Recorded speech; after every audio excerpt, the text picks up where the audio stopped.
저희 교회는 청년부도 그렇고요, 장년도 그렇고 새가족이 참 많이 오는 것 같습니다. 그렇지 않습니까? 송민수 목사님께 들어보니 지난 주일만 해도 새가족이 11명이나 등록을 했다고 하더라고요.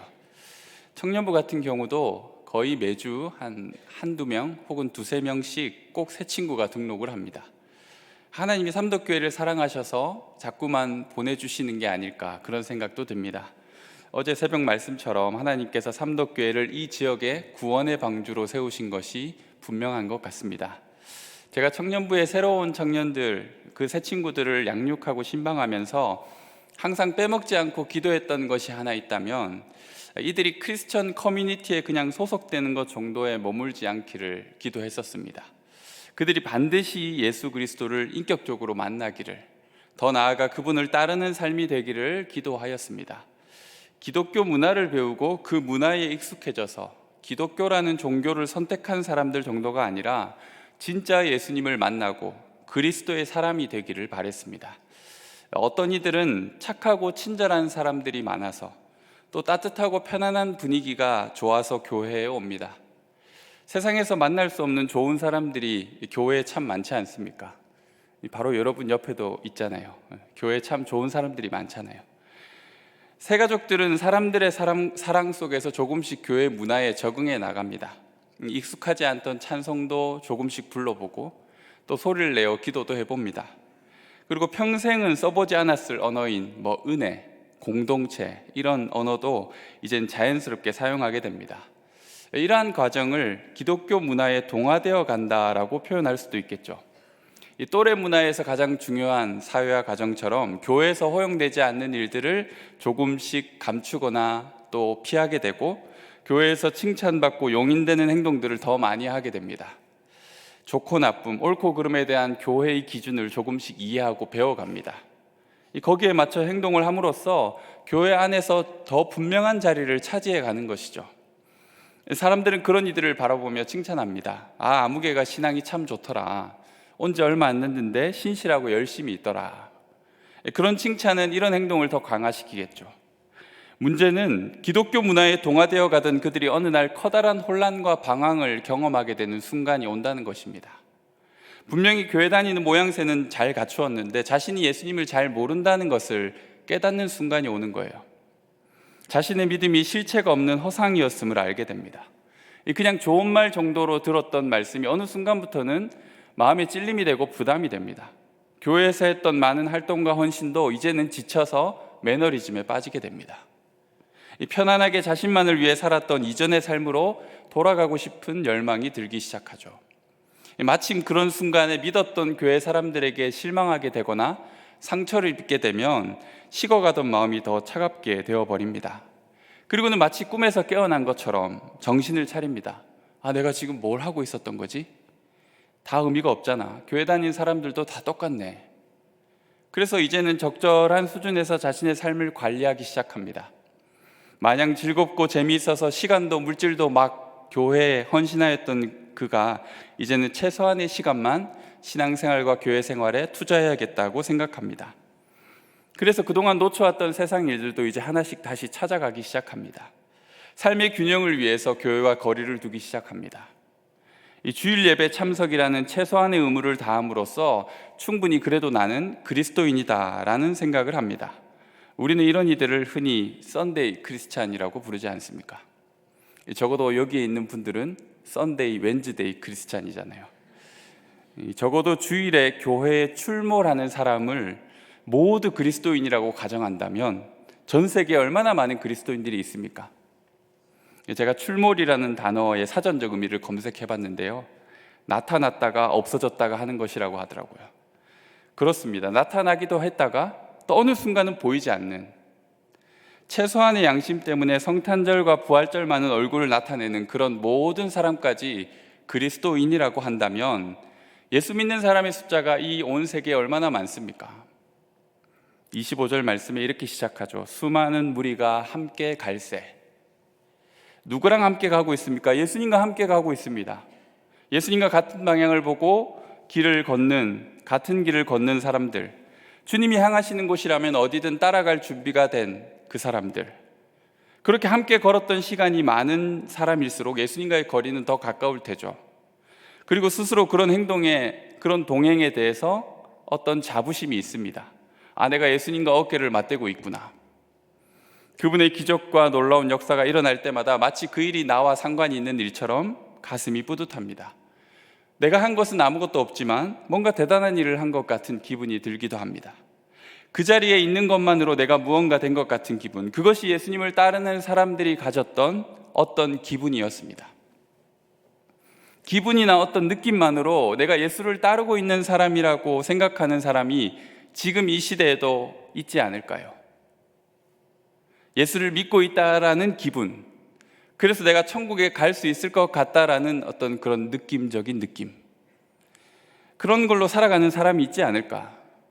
적어도 난 교회를 나가니까, 우리 집이 그래도 3대째 기독교 집안인데, 기독교라고 나는 종교를 묻는 설문지에 항상 체크하고 있는데, 그런데 예수님은 오늘 멈춰서서 우리를 바라보시며 이렇게 말씀하실지 모릅니다. 예수를 믿고 따른다라는 게 너에게 어떤 의미냐? 예배를 온 우리에게도 주님은 지금 묻고 계신지도 모르죠. 이 새해를 시작하면서 우리는 이 예수님의 멈춤, 그리고 돌이켜서 우리를 향해 말씀하시는 그 음성을 돌아보았으면 합니다. 이 말씀은 그 당시에도 그랬듯이 이 어중이 떠중이 군중뿐만 아니라 지척에서 자신은 예수님을 가장 열심히 따르는 제자라고 우쭐하였던 제자들에게도 공통으로 주시는 말씀이었습니다. 주님은 우리에게 묻고 계십니다. 나를 믿고 따르는 삶이란 너에게 도대체 어떤 것이니? 여러분은 알고 계십니까? 그게 도대체 무엇입니까? 주님의 멈춰선 걸음 때문에 우리의 걸음도 멈춰섰습니다. 고개를 돌려 우리를 바라보시는 진지한 눈빛과 그분의 부담스러운 말씀을 우리는 듣고 있습니다. 그냥 막연히 또 그렇게 한 해를 시작하고 나는 나름 괜찮은 그리스도인인 것 같아 라고 생각하는 사람들에게 주님은 지금 어떤 말씀을 하고 계십니까? 물은 내게 오는 자가 자기 부모와 처자와 형제와 자매와 더욱이 자기 목숨까지 미워하지 아니하면 능히 내 제자가 되지 못하고 누구든지 자기 십자가를 지고 나를 따르지 않는 자도 능히 내 제자가 되지 못하리라. 그래도 예수님이 메시아 같아서 그분을 따라가고 있을 뿐이었는데, 먼 발치에서라도 그분이 향하는 길을 함께 향하고 있어서 좋았는데, 예수님의 기적도 말씀도 내게 더할 나위 없이 좋을 뿐인데, 주님은 멈추어 섰고 고개를 돌려 갑자기 어려운 조건을 제시합니다. 주일마다 주어지는 은혜의 말씀에 마음이 평안해져서 참 좋았고, 나 정도면 교인으로서 그래도 세상에서 부끄럽지 않은 윤리적이고 도덕적인 삶을 잘 살고 있는데, 주님은 더 극단적인 요청을 우리에게 하시는 거예요. 모든 게 단계가 있지 않습니까? 기초과정을 해야 심화과정으로 넘어가는 거죠. 주님은 그런데 감히 엄두도 못 낼 전문가 과정의 이야기를 꺼내고 계신 거예요. 이렇게 조금씩 해보면 더 잘하게 될 거야. 그런 친절한 코칭이 아닙니다. 제자가 되려면 이것부터 천천히 해보자가 아닙니다. 이렇게 하지 않으면 넌 제자가 될 수 없어. 26절, 27절, 33절의 합법이 동일합니다. 마지막은 항상 똑같습니다. 능히 내 제자가 되지 못해. 능히 내 제자가 될 수 없어. 불가능하다라는 것을 강조하는 부정적인 언어 방식 아닙니까? 십자가를 지지 않으면, 자기 목숨을 버리지 않으면, 모든 소유를 버리지 않으면 안 된다고 말씀하시는 거예요. 은혜와 위로의 말씀을 기대했던 이들에게는 어쩌면 숨이 턱 막히는 말씀일지도 모릅니다. 당장 이 어려운 말씀은 넘어가고 15장의 탕자의 비유처럼 은혜로운 말씀을 듣고 싶을지도 모릅니다. 이 복음의 은혜는 공짜라고 했는데, 이 말씀 바로 앞에 나오는 큰 잔치 비유에서도 길거리에 지나가는 모든 사람들을 그냥 그 잔치에 다 초대하였던 것처럼 아무 조건도 없이 그 놀라운 은혜의 자리에 누구나 갈 수 있다고 예수님은 말하셨는데, 왜 또 가끔은 그것과 정반대되는 이야기를 하실까? 주의 이름을 부르는 자마다 구원을 얻으리라, 그렇게 주님이 말씀하신 것을 기억했는데, 어느 날은 주님이 이렇게 말씀하시는 거예요. 주여 주여 하는 자마다 천국에 들어가는 게 아니야. 사랑하는 부모님도, 내게 모든 것인 가족, 아내와 자녀들까지도, 아니 심지어 자기 목숨까지 미워하지 않고서는 제자가 될 수 없다라고 말씀하시는 거예요. 우리가 먼저 기억해야 할 사실 하나는 이 말씀을 꺼내시는 예수님의 진짜 바람이 무엇일까? 우리가 그걸 이해해야 된다는 거예요. 우리에게 주님께서 바라시는 게 무엇일까? 주님은 우리가 그냥 주님과 같은 방향으로 걷는 사람, 그 정도에서 그치지 않기를 바라시는 거예요. 예수님이 이런 생각을 왜 품으셨을까? 우와, 이렇게 많은 사람이 나를 따르고 있구나. 예수님이 그런 생각을 품고 자신을 따르는 사람들을 보진 않았겠죠. 와, 이렇게 많은 사람들이 나를 따르네. 와, 줄이 보이지 않는구나. 그런 것들을 기뻐하지 않으셨다라는 거예요. 주님은 오히려 여러분 한 사람 한 사람에게 나에게 더 가까이 왔으면 좋겠다라고 말씀하시는 거예요. 25절에 무리가 함께 갈새 여기서 그치지 말고 26절에 물은 내게 오는 자가 되라고 하시는 거예요.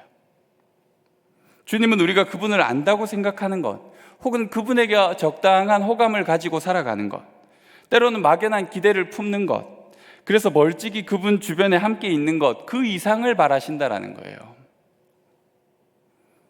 그분 주변에 함께 있는 것, 기독교라는 종교, 교회라는 테두리에 머물면서 예수님을 믿고 따른다라는 기분을 느끼는 것에 만족하지 말라는 거예요. 나에게 나오라고 하시는 거예요. 예수님께로 나오라고 하시는 거예요. 이 군중 속에 숨어 있지 말고 예수님께 1대1로 나오라고 주님 우리를 초청하고 계신 거예요. 수많은 군중 속에서 자신의 존재와 이름을 드러낸 삭개오나 바디메오처럼 인격적으로 주님을 만나야 한다는 거예요. 물은 내게 오는 것, 주님은 그것을 요청하고 계신 것입니다. 주님은 지금도 여러분을 그렇게 초청하고 계신지 몰라요. 주님을 믿고 있는 기분, 내가 예수 믿는 사람이지 그래, 그런 느낌에 만족하는 사람이 아니라 내게 직접 나아오는 사람이 되라, 주님은 우리에게 요청하고 계신 거예요. 올해도 작년처럼 그냥 그렇게 조용히 군중 속에서 함께 예배드리는 수많은 사람들 사이에서 이 교회라는 테두리 속에서 가만히 자신을 감추고 그냥 예배만 드려야겠다 생각하는 이들에게 주님이 말씀하고 계신 거예요. 내게 나오는 자가 되어야지. 내가 너를 지금 보고 있는데 나에게 직접 나오는 네가 필요하지 않겠냐? 우리 모두가 스스로 주님께 나아가야 합니다. 그런데 주님의 최종적인 바람은 또 그 정도로 끝이 아닙니다. 주님이 원하시는 우리의 최종적인 모습은 예수님과 똑같은 모습으로 말하고 행동하는, 그분의 뜻을 따르고 순종하는 제자가 되는 거예요. 예수님께 1대1로 나오는 사람도 좋지만 주님은 내가 그 안에, 그가 내 안에 거하는 제자의 모습을 원하시는 거예요. 제자가 무엇입니까? 예수님과 같아지는 거예요. 능히 내 제자가 될 수 없느니라 라고 단호하고 분명하게 부정적인 언어로 우리에게 말씀하시는 주님의 속뜻은 너희가 내 제자가 되어야 하지 않겠냐 라는 말씀을 하시는 것이죠. 주님이 우리를 향해 바라시는 바람과 소원은 우리가 모두 주님의 제자가 되는 거예요. 아멘이십니까? 혹시 한 해를 시작하시면서 주님이 여러분에게 이런 바람을 품고 계시다라는 것을 생각해 본 적이 있습니까? 생각해 보지 않으셨다면 오늘 우리는 이 말씀을 잘 듣게 된 것이죠.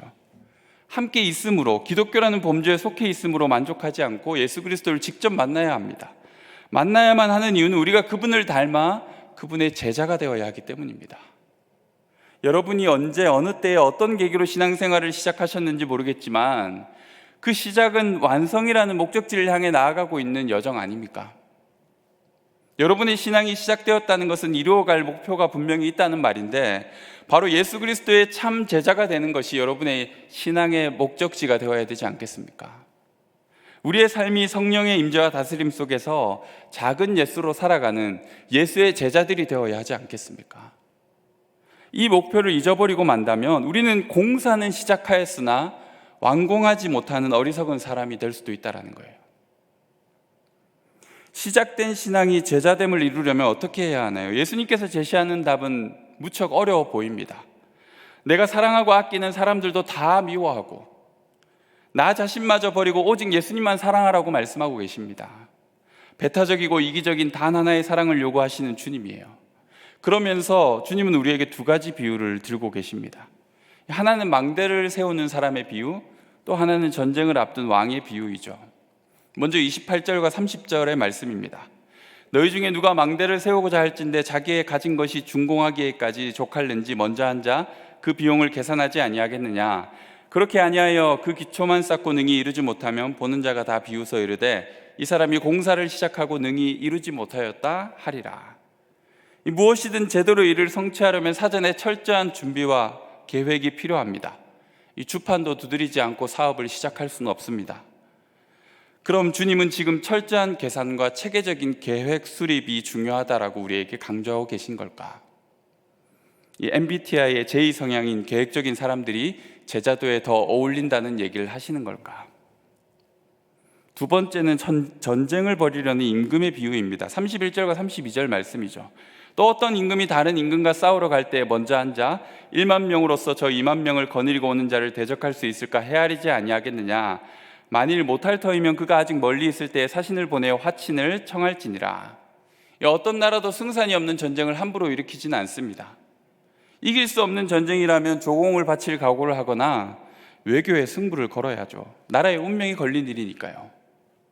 이것도 미리 판단을 잘하고 대처해야 한다. 유비무환, 준비를 잘하면 걱정이 없다. 그런 뜻일까요? 이 망대 이야기도 임금의 전쟁 이야기도 단순히 주님이 우리에게 너 계획적인 사람이 되어야 돼. 뭔가 하려면 제대로 준비해야지. 그런 이야기를 하고 계신 것일까? 그런데 이 두 비유의 진짜 결론이 33절임을 우리가 알게 됩니다. 33절, 이와 같이 앞에 두 비유를 받아서 이야기하고 있어요. 이와 같이 너희 중에 누구든지 자기의 모든 소유를 버리지 아니하면 능히 내 제자가 되지 못하리라. 결론이 무엇입니까? 내 모든 것을 다 던질 각오를 하라는 거예요. 목숨까지 걸지 않고서는 모든 소유를 다 버릴 결단이 없이는 내 제자가 될 수 없다는 거예요. 이것이 주님의 결론입니다. 주님은 우리가 제자가 되기를 바라시는데 우리에게 요청하시는 것은 너의 모든 것을 걸어라는 거예요. 네 목숨도, 네가 사랑하는 사람들까지도, 네 모든 소유도 다 나한테 올인해야 한다. 그래야 제자가 될 수 있다. 믿음을 가지게 되었고 신앙생활을 시작하였다면 그냥 그렇게 뻔한 종교인의 딱지를 다는 정도가 아니라 예수님의 사람 그리스도인이 되어야 하지 않겠습니까? 그런데 우리는 그 가치를 얼마나 크게 여기고 살아가고 있었을까? 나 정도면 우리 집이 5대째 기독교 집안인데 막상 우리들 대부분은 제자가 되는 일에 대하여서는 아무런 각오도 희생도 생각하지 않은 건 아닐까? 또한 그렇게 살아가는 그리스도인들이 참 많다는 것이 놀라운 일 아닙니까? 제자가 되어야겠다라는 생각은 한 번도 진지하게 품지 않고 그냥 예수님 주변에 적당히 머물러 있는 사람들이 그렇게 많다는 것도 신기한데 제자가 된다는 것 자체를 매우 가볍게 생각하고 있는 그리스도인들도 참 놀라운 일 아닙니까? 그래서 주님이 충격요법을 쓰시는 거예요. 그렇게 해서는 제자가 될 수 없어라고 외치시는 거예요.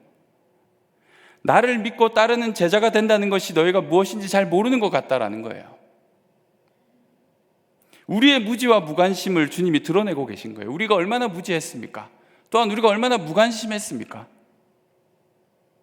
무지하고 관심이 없는 것 정도가 아니라 우리가 얼마나 불성실하고 안일하게 생각하였습니까? 그냥 시작하였다는 것에 만족하고 그럴듯한 모양만 갖추고는 성실하게 그 일을 이루지 않는다면 어떻게 완공을 할 수 있겠습니까? 그리스도인의 모양을 내는 것 정도로는 신앙의 완성을 이룰 수가 없다라는 거예요. 임금이 코앞에 다가오는 적군에는 눈을 돌리고 현실의 즐거움과 환락에 빠져 안일하게 행동하고 있다면 그의 나라는 결국 망하게 되는 것 아니겠습니까? 그런데 이게 곧 우리의 이야기일 수 있다라는 거예요. 오늘 예수님이 들려주신 비유가 참 재미있는 것 중에 하나는 망대를 세우는데 이야기의 결론이 기초만 쌓고 완공하지 못한 사람의 이야기예요. 아무래도 그는 자금이 넉넉한 사람이 아니었던 것 같아요. 막 일시불로 결제가 가능한 사람이 아니에요. 철저하게 계산해보고 어쩌면 대출까지 무리하게 받아야 하는지도 모릅니다. 넉넉한 사람은 굳이 앉아서 계산할 필요도 없죠. 돈으로 다 해결이 되니까요. 공사업체 정하고 일꾼 고용해서 돈만 주면 됩니다. 그러면 뚝딱하고 짓는 것 아닙니까? 근데 이 비유의 주인공은 빠듯한 사람이에요. 빠듯한 사람. 곡식이 넘쳐서 내가 이걸 쌓아둬야겠다 하면서 금방 뚝딱 창고 하나 지어버리는 그런 부자가 아니라는 거예요. 예수님이 이 비유를 참 재밌게 하지 않습니까? 임금의 이야기도 마찬가지입니다. 예수님이 설정하신 상황 자체가 1만 명으로 쳐들어오는 2만 명, 2배나 되는 적군을 이겨야 하는 임금의 상황이에요. 싸우는 게 맞는지, 아니면 당장 사신을 보내 화친을 요청해야 하는 것인지, 비굴하게 무릎을 꿇어야 되는 건지 수세에 몰린 상황이에요. 절체절명의 순간입니다. 두 비유 다 빠듯하고 열세인 상황을 전해주고 있습니다. 넉넉하지 않습니다. 다 동원하여도 부족한 상황이에요. 대출 이자는 무섭고 군대는 금방 만들어낼 수 있는 게 아니지 않습니까? 이 예수님의 비유의 의도가 분명하다라는 거예요. 제자가 되겠다는 우리의 의지나 능력, 재주로 그 일이 되는 게 아니라는 말이에요. 아니, 정직하게 말하면 우리에게 그럴 능력이 없습니다. 주님이 그걸 말해주고 싶었던 것입니다. 여러분이 생각하는 제자가 되기 위한 신앙적인 행동들, 교회 봉사, 예배를 전부 참석하는 것, 이런 것들, 그런 최소한의 노력과 헌신이 답이 아님을 빨리 깨달아야 되는 거예요. 신앙이라는 여정을 우리는 시작하지만 그걸 완공할 수 있는 재원이나 능력이 우리에게 없습니다. 2배나 되는 수의 군대가 우리 앞에 밀려오지만 우리에게는 그것을 이길 힘과 방도가 없습니다. 그리고 한편 생각해 볼 문제는, 나의 생명을 다 건다고 해서 과연 내게 구원이 주어질까? 내가 쥐어짜낼 수 있는 모든 지혜와 능력을 다 발휘한다고 해서 내게 지어진 죽음을 피할 수 있을까? 이미 되돌릴 수 없이 기울어버린 죄와 죽음의 그림자를 우리는 어떻게 피하여 살 수 있을까? 예수님은 그것을 이룰 값어치에 대해서 우리에게 말씀하고 계신 거예요. 네가 가장 사랑하는 사람, 부모님, 아내, 자녀들, 아니 그 정도로도 안 돼. 너 자신을 다 주어도 안 돼. 왜냐하면 그 값은 오직 독생자 예수 그리스도의 값으로만 해결이 되기 때문이야. 그래서 나는 너희를 위해 십자가를 질 것이고 내 목숨을 위하여 너를 위해 버릴 거야. 이 주님의 각오와 마음가짐 앞에서 우리 마음의 자세는 얼마나 부끄러워집니까? 예수님의 제자가 된다는 것, 그분의 구원에 참여한다는 것, 마치 그냥 그분 주변에 기웃거리면서 그분이 하는 일을 구경하면 된다고 생각하였는데 그 일이 그렇게 가벼운 일이 아니라는 것을 깨닫게 되는 거예요. 왜 그렇습니까? 그 일은 창조주가 자신을 던져야만 하는 일, 그만한 값어치를 지불한 일이기 때문이에요. 주님이 우리에게 요구하시는 일이 무리한 요구가 아니지 않습니까? 내가 널 위해 다 줄게. 그러니 너도 나한테 다 줄 수 있겠니? 이 교환은 불공평한 교환이지 않습니까? 전적으로 하나님께 불리한 교환이지 않습니까? 주님의 해답이 우리에게 무거운 의무감을 더하는 말씀이라고만 생각했는데, 아니 사실은 더 은혜의 말씀이에요. 애초에 나의 노력과 내가 드린 헌신으로는 그 값어치가 턱없이 모자라기에 우리에게는 다른 방법이 필요합니다. 바로 나를 그분께 전적으로 드리는 거예요. 그리고 맡기는 거예요. 내 세상이 파괴되고 무너져도 상관이 없습니다. 주님이라는 세상에 우리가 들어가야만 하는 거예요. 내가 사랑하는 사람과 가족도, 나라는 소중한 인생도, 내가 가진 모든 소유도 그리스도께 속하도록 우리 자신을 온전히 다 그분께 던질 마음이 필요하다는 거예요. 그리고 오히려 그것은 우리를 자유케 하는 놀라운 은혜를 허락해 주시는 거예요. 공사를 시작하여 이루려면, 내가 이길 수 없는 전쟁을 이기려면 나 자신을 포기해야 된다는 거예요. 먼저 자기를 부인하고 오직 주님께 나를 드릴 수 있어야 한다는 거예요. 주님이 우리에게 그 믿음을 얘기하고 계신 게 아닐까요? 오늘 말씀이 자칫 오해를 불러일으켜서 이 5 정도 강도의 교회 일을 하던 사람들에게 8이나 9 정도로 더 빡시게 교회 일을 헌신해야 한다, 그래야 진정한 제자가 될 수 있다, 그런 생각을 품는다면 이것은 주님의 의도를 아주 멋지게 벗어나는 것이죠. 나라는 인생의 값어치로는 할 수 없기에 나는 죽고 예수로 살아야 된다라는 것을 주님이 우리에게 가르쳐주고 계신 거예요. 믿는 자의 불성실함과 안일함을 비웃는 사단의 웃음소리가 들리지 않습니까? 시작하여 이루려면 우리는 어떻게 해야 할까요? 우리 자신을 더 주님께 드려야 돼요. 우리 생명을 주님께 드려야 합니다. 자기를 드리면, 내 삶을 그분께 다 드리면 신기하게도 우리가 시작한 그 일이 이루어지는 것을 보는 거예요. 왜냐하면 우리에게 착한 일을 시작하신 그분께서 그리스도 예수의 날까지 이루어 가시기 때문이에요. 여러분의 인생의 주인이신 예수님께 다 드리는 한 해가 되었으면 좋겠어요. 시작하였기에 우리는 이루어가는 삶이 되었으면 합니다. 34절과 35절 말씀입니다. 소금이 좋은 것이나 소금도 만일 그 맛을 잃으면 무엇으로 짜게 하리요? 땅에도 거름에도 쓸데없어 내버리느니라. 들을 귀가 있는 자는 들을지어다 하시니라. 그 당시 사해의 염수로부터 얻은 소금은 얼마 동안만 소금 맛을 유지했다라는 거예요. 이 소금이 한번 맛을 잃으면 비료로도 사용할 수 없을 뿐더러 땅에 뿌리면 뿌려진 비료까지 상하게 하였습니다. 아주 처치곤란한 상황이죠. 그리스도인이 내는 맛이 무엇일까? 여러분의 삶의 가치의 맛을 내는 게 아니라는 거예요. 나의 열정의 맛, 나의 의지의 맛을 내는 게 아니에요. 예수 그리스도의 맛을 내는 거죠. 잠깐 반짝하였다가 사라진 맛이 되지 않도록 꾸준히 그 맛을 내는 소금이 되도록 우리의 삶을 더 주님께 드려야 된다는 겁니다.